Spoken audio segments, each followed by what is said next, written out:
Item ಯಾವುದೇ ಇರಲಿ try ಮಾಡಿ ಆಚಿ ಚಿಕನ್ ಮಸಾಲಾ.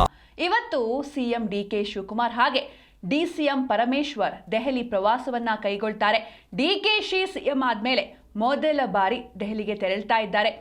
2 ದಿನಗಳ ಕಾಲ ದೆಹಲಿ ಪ್ರವಾಸವನ್ನ ಕೈಗೊಂಡಿದ್ದಾರೆ ಸಿಎಂ ಹಾಗೂ ಡಿಸಿಎಂ. ಇವತ್ತು ಸಿಎಂ ಹಾಗೂ ಡಿಸಿಎಂ ದೆಹಲಿಗೆ ತೆರಳ್ತಾರೆ. 2 ದಿನಗಳ ಕಾಲ ಅಲ್ಲೇ ವಾಸ್ತವ್ಯವನ್ನ ಹೂಡ್ತಾರೆ. ಡಿಕೆ ಶಿವಕುಮಾರ್ ಸಿಎಂ ಆದ್ಮೇಲೆ ಮೊದಲ ಬಾರಿಗೆ ದೆಹಲಿಗೆ ಹೋಗ್ತಾ ಇದ್ದಾರೆ. ಇವತ್ತು ಬೆಳಗ್ಗೆ 9:30ಕ್ಕೆ ಸಿಎಂ ಡಿಕೆ ಶಿವಕುಮಾರ್ ದೆಹಲಿಗೆ ತೆರಳ್ತಾರೆ. ಎಐಸಿಸಿ ಹಾಗೆ ಎನ್ಎಸ್ಯುಐ ಕಚೇರಿಗಳಿಗೆ ಭೇಟಿಯನ್ನ ನೀಡ್ತಾರೆ ಸಿಎಂ ಡಿಕೆ ಶಿವಕುಮಾರ್. ಇನ್ನು ಸಂಜೆ 7:30ಕ್ಕೆ ಕರ್ನಾಟಕ ಭವನದ ಐಎಎಸ್ ಅಧಿಕಾರಿಗಳ ಜೊತೆ ಒಂದು ಮೀಟಿಂಗ್ ಕೂಡ ನಡೆಸ್ತಾರೆ. ಸಭೆಯ ಬಳಿಕ ಕರ್ನಾಟಕ ಭವನದಲ್ಲಿ ಸಿಎಂ ವಾಸ್ತವ್ಯವನ್ನ ಹೂಡ್ತಾರೆ. ನಾಳೆ ನೀತಿ ಆಯೋಗದ ಸಭೆಯಲ್ಲಿ ಸಿಎಂ ಭಾಗಿಯಾಗ್ತಾರೆ.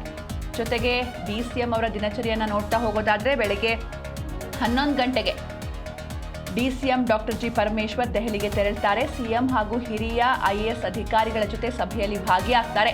ನಾಳೆ ದೆಹಲಿಯಲ್ಲೇ ವಾಸ್ತವ್ಯವನ್ನ ಹೂಡ್ತಾರೆ ಡಿಸಿಎಂ ಪರಮೇಶ್ವರ್.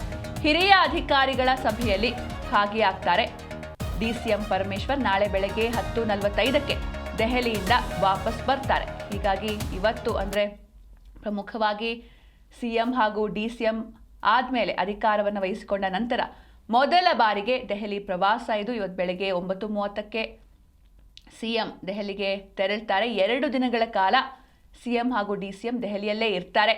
ಎಐಸಿಸಿ ಹಾಗೆ ಎನ್ಎಸ್ಯುಐ ಕಚೇರಿಗಳಿಗೆ ಭೇಟಿಯನ್ನು ನೀಡ್ತಾರೆ ಸಿಎಂ ಡಿಕೆ ಶಿವಕುಮಾರ್. ಸಂಜೆ 7:30ಕ್ಕೆ ಕರ್ನಾಟಕ ಭವನದ ಐಎಎಸ್ ಅಧಿಕಾರಿಗಳ ಜೊತೆ ಒಂದು ಮಹತ್ವದ ಸಭೆ ನಡೆಯುತ್ತೆ. ಸಭೆ ಬಳಿಕ ಅವರು ಅಲ್ಲೇ ವಾಸ್ತವ್ಯವನ್ನು ಹೂಡ್ತಾರೆ. ನಾಳೆ ನೀತಿ ಆಯೋಗದ ಸಭೆಯಲ್ಲಿ ಸಿಎಂ ಭಾಗಿಯಾಗ್ತಾರೆ. ಇದರ ಜೊತೆಗೆ ಈ ಖಾತೆ ಹಂಚಿಕೆ ಕಸರತ್ತು, ನೂತನ ಸಚಿವರ ಖಾತೆ ಹಂಚಿಕೆ ವಿಚಾರದಲ್ಲಿ ಒಂದಷ್ಟು ಗೊಂದಲಗಳು ಕಾಣಿಸಿಕೊಳ್ತಾ ಇದೆ. ಹಾಗೆ ಕೆಲವು ಸಚಿವರ ಅಸಮಾಧಾನದ ಹಿನ್ನೆಲೆಯಲ್ಲಿ ಈ ಭೇಟಿ ಅತ್ಯಂತ ಮಹತ್ವವನ್ನು ಪಡೆದುಕೊಂಡಿದೆ. ಮೊದಲಿಗೆ ಎಐಸಿಸಿ ಕಚೇರಿಗೆ ಭೇಟಿಯನ್ನು ನೀಡ್ತಾರೆ. ಅಲ್ಲಿ ಮಲ್ಲಿಕಾರ್ಜುನ್ ಖರ್ಗೆ, ಸೋನಿಯಾ ಗಾಂಧಿ ಹಾಗೆ ರಾಹುಲ್ ಗಾಂಧಿ ಅವರೊಂದಿಗೆ ಮಾತುಕತೆಯನ್ನು ಕೂಡ ನಡೆಸ್ತಾರೆ ಎನ್ನುವಂಥ ಮಾಹಿತಿಗಳು ಸಿಗ್ತಾ ಇದೆ. ಹಾಗೆ ಸಂಜೆ ಕರ್ನಾಟಕ ಭವನದಲ್ಲಿ ಹಿರಿಯ ಐಎಎಸ್ ಅಧಿಕಾರಿಗಳೊಂದಿಗೆ ಸಭೆಯನ್ನು ಕೂಡ ನಡೆಸ್ತಾರೆ.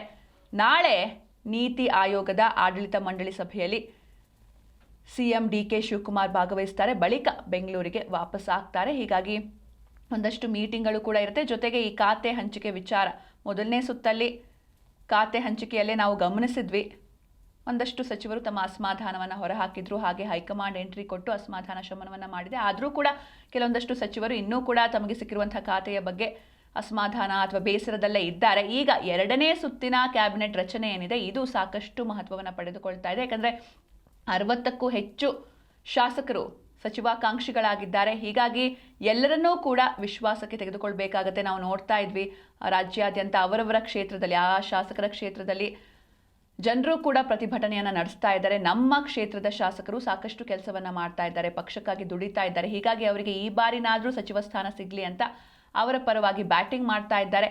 ಹೀಗಾಗಿ 2ನೇ ಹಂತದ ಕ್ಯಾಬಿನೆಟ್ ರಚನೆಯಲ್ಲಿ ಯಾರಿಗೆಲ್ಲ ಸ್ಥಾನ ಸಿಗುತ್ತೆ, ಎಲ್ಲರನ್ನೂ ಸಮಾಧಾನ ಪಡಿಸೋದಕ್ಕೆ ಸಾಧ್ಯ ಇಲ್ಲ. ಆದರೆ ಇದನ್ನು ಯಾವ ರೀತಿ ಮುಖ್ಯಮಂತ್ರಿಗಳು ಹ್ಯಾಂಡಲ್ ಮಾಡ್ತಾರೆ ಅನ್ನೋದನ್ನು ಕಾದು ನೋಡಬೇಕಿದೆ. ಹೀಗಾಗಿ ಈ ಬಾರಿಯ ಹೈಕಮಾಂಡ್ ಭೇಟಿ ಏನಿದೆ ಸಾಕಷ್ಟು ಕುತೂಹಲಕ್ಕೆ ಕಾರಣವಾಗ್ತಾ ಇದೆ. ಜೊತೆಗೆ ಇವತ್ತು ಬೆಳಗ್ಗೆ 11 ಗಂಟೆಗೆ ಡಿಸಿಎಂ ಡಾಕ್ಟರ್ ಜಿ ಪರಮೇಶ್ವರ್ ಕೂಡ ದೆಹಲಿಗೆ ಪ್ರವಾಸವನ್ನು ಕೈಗೊಳ್ತಾರೆ. ಸಿಎಂ ಹಾಗೂ ಹಿರಿಯ ಐಎಎಸ್ ಅಧಿಕಾರಿಗಳ ಜೊತೆ ಸಭೆಯಲ್ಲಿ ಭಾಗಿಯಾಗ್ತಾರೆ.